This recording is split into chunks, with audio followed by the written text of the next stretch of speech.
There's a popular belief amongst the blacks that if you cannot be pro-black if you date or, you marry somebody outside of, the community. It's really kind of been popularized a lot by, Dr. Umar as part of his stick, that, he kind of makes it, a comedy kind of thing as well. And it is funny at times. But the logic being, I guess, that when you do that, when you die, your assets, your wealth transfer, and all things of that nature is going to go back to the white man. You're not really contributing to nation by building a black family, nor are you building like or contributing to like a black legacy. To the best of my understanding, that's the argument that they present.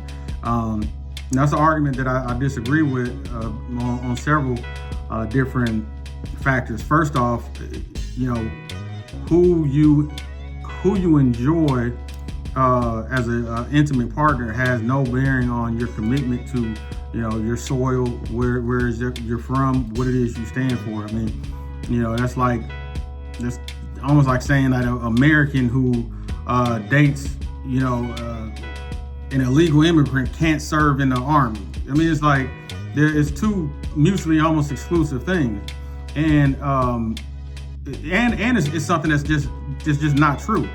Jack Johnson, the first heavyweight champion of the world, dated white women exclusively. This is King Kong, man. This man was kicking white ass in the ring and outside the ring. Was Jack Johnson not pro-black because he liked the snow bunny? I mean, Jack Johnson walked in the snow so Shannon Sharp could run. That was his preference. That was his proclivity. But Jack Johnson wasn't pro-black because of that. Jack Johnson didn't stand up for the issues of black. Jack Johnson didn't give us exemplary representation. Jack Johnson didn't show us, a man who, at the end of the day, was before he was anything, he was a man. Before he was a boxer, before he was even black, he was a man. Did he not put on an exemplary display of that? Was he not a wonderful representation of us, a warrior? A Leonidas of sorts. Jack Johnson had a 45-round boxing match where he knocked a guy out in the 26th round. So don't tell me that Jack Johnson was Frederick Douglass not pro-black? Frederick Douglass had a white. I mean, I could go down a list of amazing, impactful people that for whatever reason dated outside their race. Also, the logic is not consistent because okay, we're gonna say that all right, if you're not with somebody within the race, then you can't be pro-black. Does that apply to gays? Because it's a lot of gay advocates out here going home to some white zaddies. Don Lemon, Lee Daniels. I could go down a list. Lucky I can't remember his name, but he was I think it's Billy. So he's at the Democratic convention. Not this last one. The one before that had on like his dress or something. I could go down a list of black men that's with white men. But see, that doesn't seem to be an issue. So it's like, okay, if a black man is with a white woman, even though he can procreate what would be socially viewed as a black child, that's a problem. But if a black gay man is with a white man, well, nobody say nothing about that. That's just their business. That's just live your truth.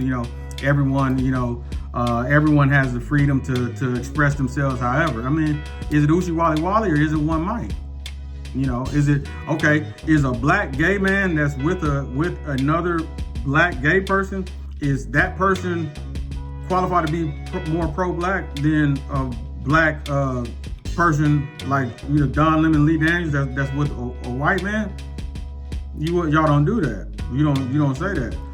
Because why does Dr. Umar chastise black men about the snow, but will never say anything about black men about homosexuality or black men about, I guess, whatever the male version of a snow rabbit, I guess?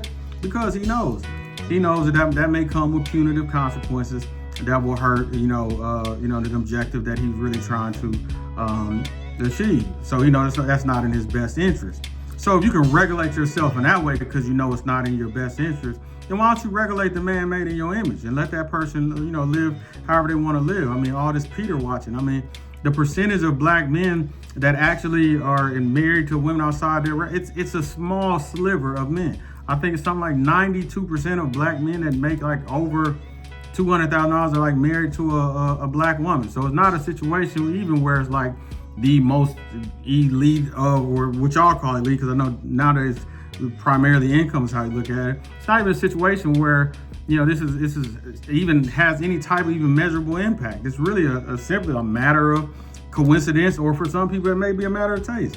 But it doesn't dictate somebody's blackness. And who are you to tell somebody, you know, what level of black it is?